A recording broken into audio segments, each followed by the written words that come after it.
Olá, pessoal! Que bom poder curtir esse friozinho do inverno na sua companhia nessa edição do nosso programa Sim para a Literatura. Se aqueça com quem você ama, se acomode na poltrona e curta junto comigo.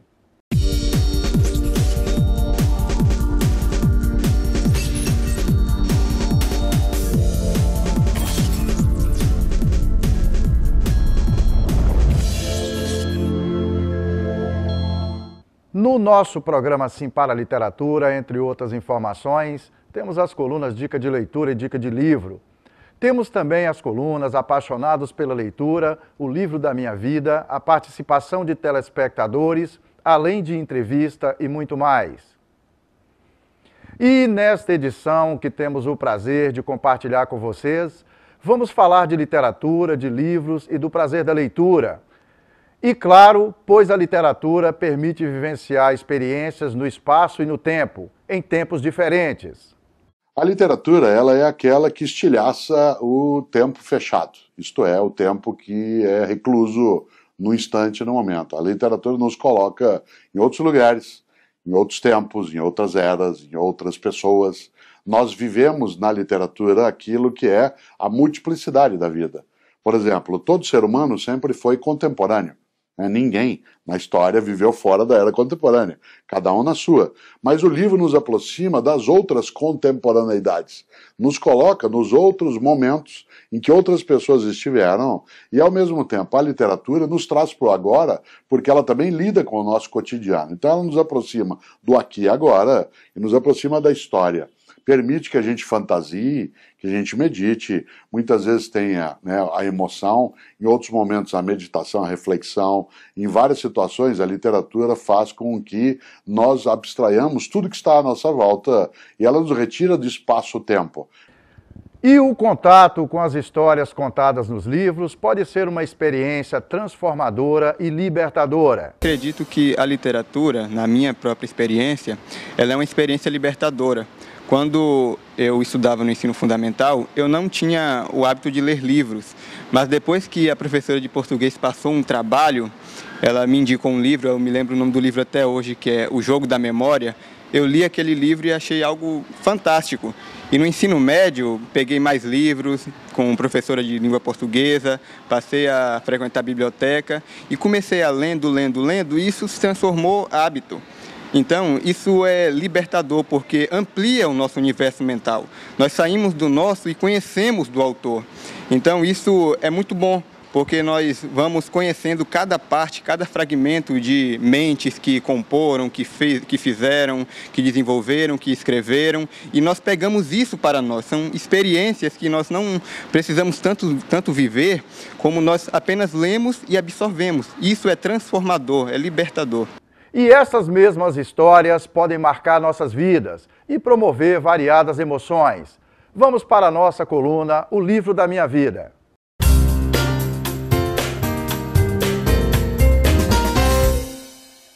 A dica de hoje é um livro que engana. Você lê na orelha lá, história de 4 amigos que depois de sair da universidade vão para Nova York. Você pensa que é um livro leve, puro entretenimento, mas não é.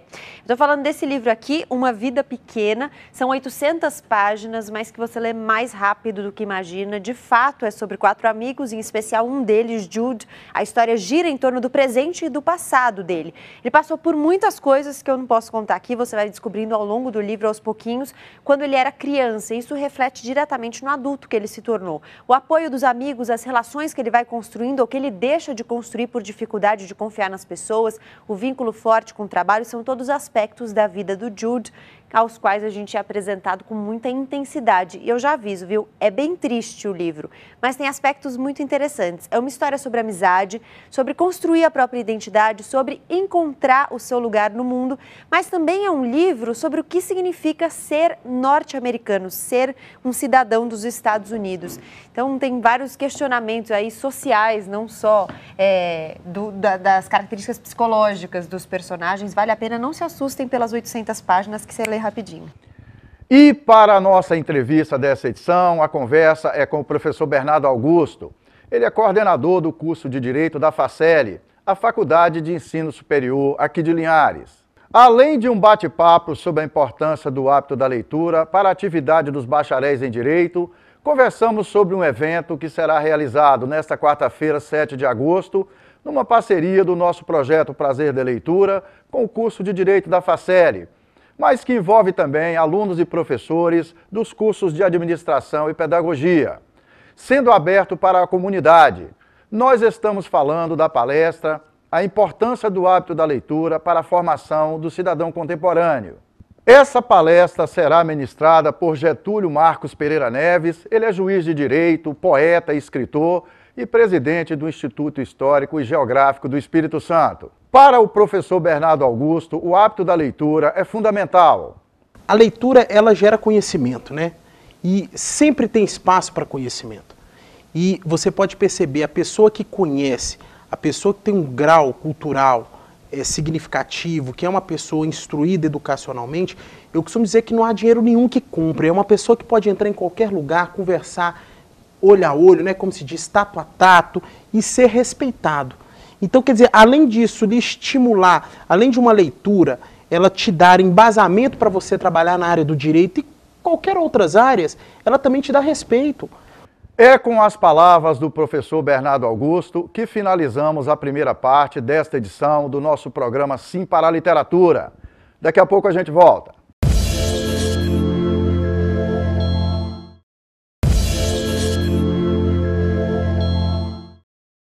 Estamos de volta com o nosso programa Sim para a Literatura e é muito bom continuar na sua companhia. O acesso às histórias contadas nos livros proporciona com frequência pontos de referência para refletirmos sobre a importância de sermos livres e para pensar e principalmente para podermos externar o pensamento que elaboramos e falar o que pensamos. O ato de ler nesse particular é nosso grande aliado.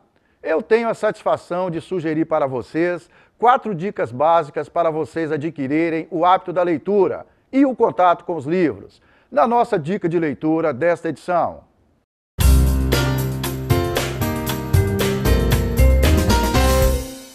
E então, pessoal, quero convidar vocês para compartilhar comigo a prazerosa experiência da leitura de livros. Adquirindo esse contato gostoso, eu tenho certeza de que vocês vão vivenciar experiências muito legais. Vamos então para a primeira dica. Leia textos, revistas e livros a respeito dos temas que você mais gosta. Isso para estimular você a ler mais depois. Diversifique as fontes de leitura para ampliar de forma gradativa seu repertório. E como a segunda dica, procure carregar livros ou revistas com você, para onde quer que vá. Aproveite o tempo livre para ler no intervalo do almoço, no consultório médico, na fila do banco e no ônibus. E em outros momentos em que sentir que não tem o que fazer. Já na nossa terceira dica, estabeleça um horário ou um dia da semana para ler. Assim, essa prática fará parte da sua rotina diária e semanal. Nesses momentos, deixe de lado o celular, não acesse as redes sociais e esqueça um pouco o mundo lá fora. É seu momento de abstração e de leitura. E na nossa quarta e última dica de livro, evite ler deitado na cama ou em outros locais de descanso, pois essa postura pode contribuir para que o sono venha. Procure locais confortáveis para o ato da leitura, mas que não provoquem excesso de relaxamento físico, pois pode ocasionar a presença do sono. E então, alguma dificuldade? Tenho certeza que vocês não terão, de que não é tão complicado assim. Procura relaxar, siga essas 4 dicas básicas e permita que o livro faça parte da sua vida.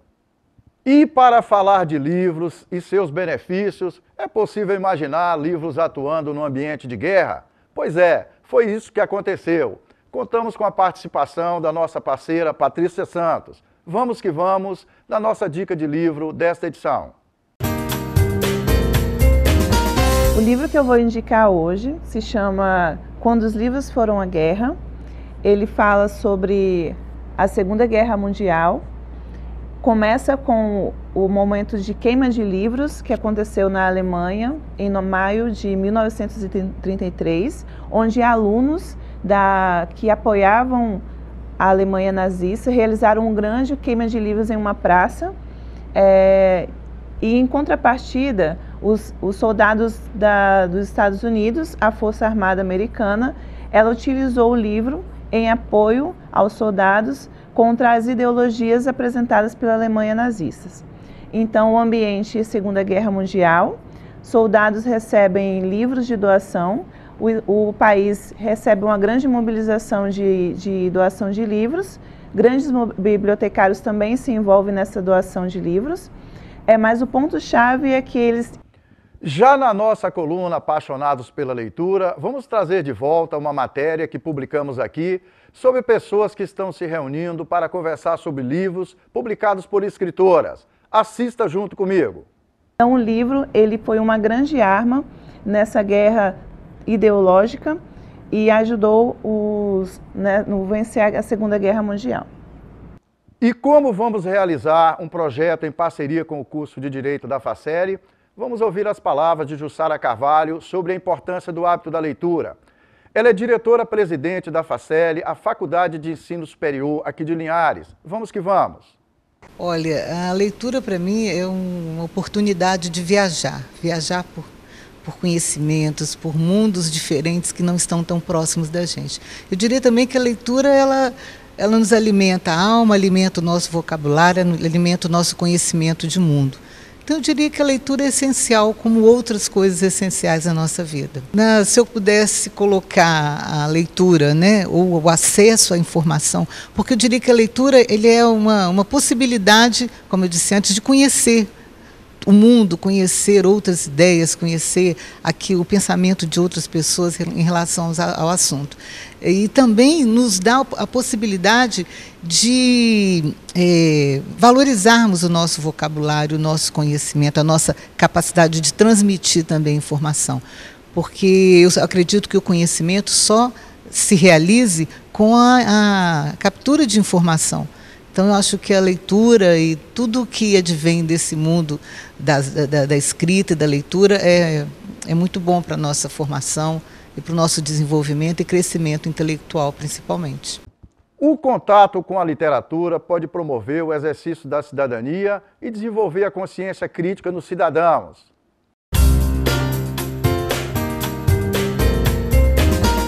Porque a gente acredita que a literatura é a arma principal para a formação do cidadão, para que se consiga mesmo ter cidadãos culturalmente ativos e conscientes do seu papel na sociedade.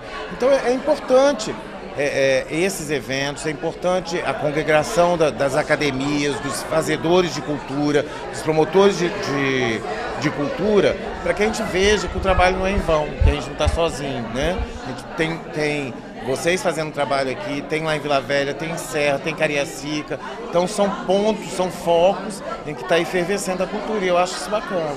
E é com a força das palavras de Horácio Xavier que finalizamos a segunda parte desta edição do nosso programa Sim para a Literatura. Daqui a pouco a gente volta.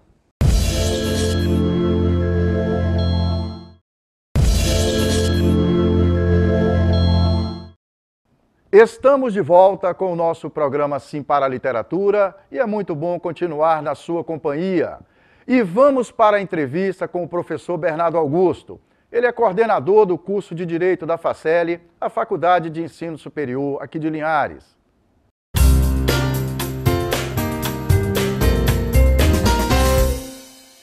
Bernardo, obrigado por ter vindo. Você sabe que é sempre um prazer ter você aqui. Você já está virando sócio, né, Bernardo? Eu que agradeço, Pereira, pessoal, aí de casa, tudo de bom. É uma satisfação muito grande, sabe, Pereira? E aquilo que a gente estava conversando há pouco. O convite sempre será aceito, e onde eu aceito com toda a honra e com toda a satisfação, pela credibilidade, pelo reconhecimento do trabalho, valorizando aí o seu esforço nessa área da cultura, nessa área da literatura, e o seu programa expressa e espelha muito bem, né, Pereira? E eu imagino que são muitos desafios, mas a gente percebe que as pessoas que vêm aqui, o seu trabalho, são de pessoas que gostam, que têm paixão. Isso faz com que o programa seja um programa de conteúdo, de base, e a gente precisa levar esse conteúdo, essa base, essa experiência, esse conhecimento às pessoas. Então, eu que agradeço o convite. Ok. Bernardo, na verdade, o grande desafio nosso, e eu tenho colocado isso aí em todos os lugares, é a gente colocar o livro como um ingrediente que faça parte do cotidiano das pessoas, né? Por isso que é importante falar da importância da leitura, do hábito da leitura, para alunos do curso de Direito, que daqui a pouco serão advogados, né, para engenheiros, para engenheiros químicos, engenheiros mecânicos, para a comunidade como um todo. Né? É colocar o livro e o hábito da leitura como algo do cotidiano. É do cotidiano, por mais que trata-se de um evento que você falou muito bem, que vai ser no dia 7 de agosto, né, quarta-feira, a partir ali das 19 horas, no auditório da UAB, que fica ali ao lado da Faceli, no bairro BNH. Por mais que a gente vai fazer este evento em parceria com a Faculdade Faceli, para um público acadêmico, mas a ideia é ter a leitura, ter um hábito de leitura para todo mundo, né? Obviamente a gente traz num contexto acadêmico, num contexto universitário, porque a ferramenta do aluno não é só a caneta, né? É a caneta, é o livro, mídias, é informação, são livros. Então, acho que esse evento ele vem exatamente para estimular e principalmente, sabe, Pereira, para mostrar para esse público, vamos falar agora dos alunos, por conta do evento, para esse público que a leitura, ela de fato transforma, né?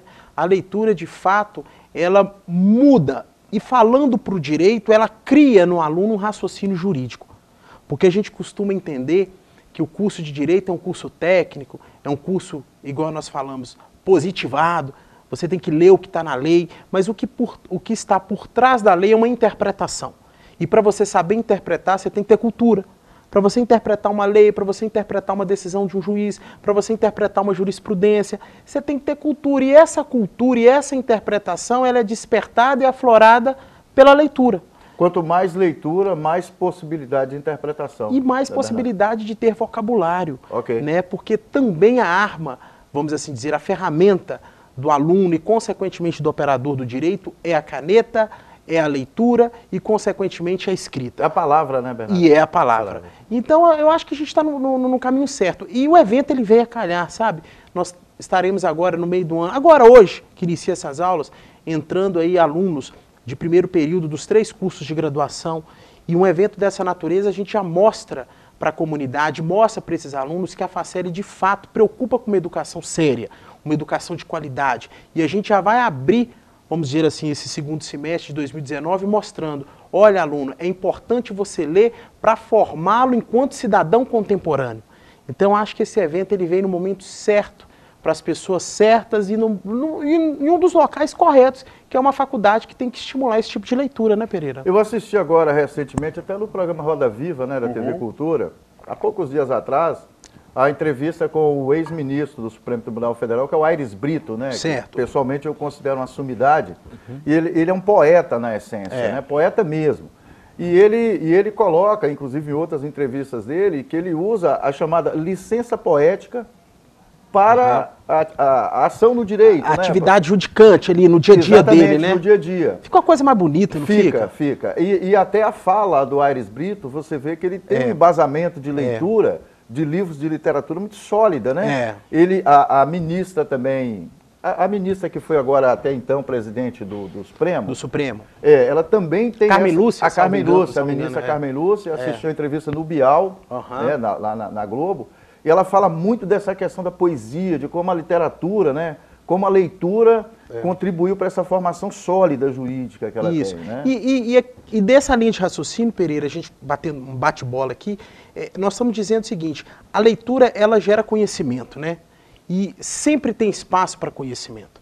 E você pode perceber, a pessoa que conhece, a pessoa que tem um grau cultural significativo, que é uma pessoa instruída educacionalmente, eu costumo dizer que não há dinheiro nenhum que compre. É uma pessoa que pode entrar em qualquer lugar, conversar olho a olho, né, como se diz, tato a tato, e ser respeitado.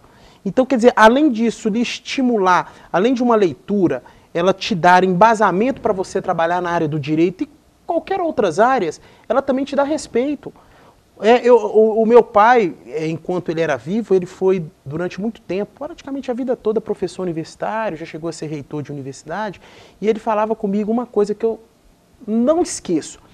O único caminho para levar uma ascensão social, né, daquele que mais simples possível, a uma ascensão significativa e elevada, a não ser que você pega uma herança de um pai, ganha numa loteria, mas numa condição normal. É o processo educacional. Pela via do conhecimento. É pela via do conhecimento. E a gente tem vários exemplos. Você já entrevistou aqui vários profissionais nesse de calibre. Várias áreas, inclusive. De várias áreas nesse sentido. Então, assim, a gente não perde por ler. A gente não perde por conhecer. E falando aí dos ministros do Supremo Tribunal Federal, fica a dica para os nossos alunos, né? Você pega uma petição inicial, se você for um advogado, você pega uma denúncia, se você for promotor de justiça, você pega uma sentença, se você for juiz de direito, você pega um inquérito policial bem trabalhado, se você for delegado de polícia, e se você tiver essa cultura da leitura, do hábito, de conhecer, com certeza o seu trabalho vai ser bem solidificado, e as possibilidades de você prejudicar o seu cliente ou a parte a qual você está assistindo é muito remota. É muito remota. Então, quer dizer, só tem vantagem, né, Pereira? O hábito da leitura também, o convívio com os personagens que fazem parte das histórias contadas nos livros, humaniza também a gente, né? Porque você passa a ter mais termos de comparação, né? Isso. Às vezes, se a história é uma tragédia, né? Você, de certa forma, ali vive a dor do personagem, exato, né? Exato. Então, eu acho que a literatura, ela nos torna mais humanos também. E o direito está precisando muito disso. Nossa, né, eu acho que você tocou no ponto principal. Essa humanização. E o direito, qualquer outro ramo, as pessoas têm que ser mais humanizadas, né? As pessoas têm que ser mais solidárias, as pessoas têm que ser mais fraternas um com o outro. E sem sombra de dúvida, você lê, isso não te aprimora apenas profissionalmente, como nós estamos falando, mas isso te aprimora pessoalmente. Né? Você pega literaturas, agora não só jurídicas, mas literaturas que você conhece muito bem, e você assume aquele papel daquele personagem, vê as tragédias, e em determinados momentos dos livros também, aquele lado humano, que no final das contas sempre se sobrepõe. Então você traz para um contexto de vida real, de fato, a literatura ela torna o ser humano mais humanizado, mais solidário, e a gente precisa muito disso no dia a dia, né? Ô Bernardo, tem acho que esse ponto seu foi perfeito. Um crítico chamado Antônio Cândido, que ele escreveu um artigo chamado Direitos Humanos e Literatura. O Antônio Cândido, ele considera que a literatura tem que ser colocada na vida das pessoas como a segurança, a educação, a alimentação, o direito de ir e vir, porque está lá na Declaração Universal dos Direitos Humanos. Deixa eu fazer uma adenda aqui, só para você completar. Você está dizendo que a literatura ela tem que fazer parte do rol dos direitos fundamentais do cidadão. Da pessoa humana, perfeito, exatamente. Perfeito. Como é que você percebe isso? Então, eu acho que... Quais são os direitos humanos previstos na Constituição Federal? É o direito à vida, uma vida digna, o direito à liberdade, o direito à propriedade, o direito à segurança. Eu complemento aí, pessoal, também tem os direitos sociais, que é o direito de educação, saúde, lazer. Você consegue... Direito à dignidade. Direito à dignidade. Você consegue isso tudo sabendo dos seus direitos e sabendo dos seus deveres. Você consegue fazer com que os seus direitos fundamentais previstos na Constituição sejam efetivamente exercizados, né? Sejam efetivamente exercidos, se você tiver conhecimento. E como que você tem conhecimento? Quanto mais esclarecido o cidadão, mais ele vai exigir seus direitos, né, Bernardo? Então você está vendo como é que uma coisa está conectada, uma coisa está interligada? Então eu acho que essa conexão, essa sinergia da literatura, do conhecimento, da leitura, do hábito de ler, você consegue realmente saber do seu jeito, você consegue ser realmente um cidadão. Então eu acho que é isso que as pessoas têm que buscar. Eu sou cidadão, eu sou consciente dos meus direitos e dos meus deveres, mas para isso a gente tem que ler. E a leitura é tão agradável, E tem um aspecto importante, Bernardo, para a gente finalizar essa primeira parte, para fazer a chamada para o evento. Claro. Que já está provado que o aluno que ele tem o hábito da leitura, ou que começou na infância, mesmo que tenha começado um pouco mais tarde na escola e tal, que normalmente melhora o desempenho dele em todas as outras áreas do conhecimento. Certo. O aluno que tem uma base de leitura mais sólida, mais consistente, sim. Né, mais corriqueira, que normalmente isso contribui para o desempenho dele, inclusive quando é a área do conhecimento mais técnica. Claro. No direito isso é perfeito, né, Bernardo? É perfeito. A gente, engraçado, no direito, falando da Facel, que a gente está no dia a dia, a gente vê temos muitos alunos de segunda graduação, né, aqueles que fizeram uma graduação como um todo, e agora estão tentando o direito como segunda graduação. Temos alunos que vieram realmente de uma sólida educação de ensino médio, né, E aí quando eles passam e começam a fazer o curso de Direito, é nítido, os professores até comentam com a gente essa diferença, sabe? Nossa, agora nós temos com uma turma aí nivelada, uma turma que já está entrando no ensino superior com uma bagagem. Isso, Pereira, retoma aquela ideia de que como uma educação básica, com conhecimento, com ler, com livros, com literatura é importante, porque no final da ponta, vamos dizer assim, que é no ensino superior, é que você vai ver essa diferença. Exatamente. Então, se o aluno veio com uma educação básica, uma educação média, uma educação profissionalizante, com uma educação séria que oferece a ele leitura, não só leitura técnica, tá? Mas leitura... O estímulo da leitura. O estímulo da leitura. É. Quando ele chega no ensino superior, por exemplo, que a gente está dizendo aqui, a gente consegue perceber nitidamente a diferença desse aluno. Caros telespectadores, foi um prazer e um sinal de prestígio contar com a sua audiência nesta edição do nosso programa Sim para a Literatura. Vocês representam um luxo para todos nós. Para que vocês tenham acesso às edições anteriores e aos vídeos do programa, acessem youtube.com/simparaliteratura. Entre em contato conosco através do e-mail simparaliteratura@gmail.com. Para vocês que estão em Vitória e Grande Vitória, agradecemos pela audiência. Saudações poéticas e literárias e muito obrigado.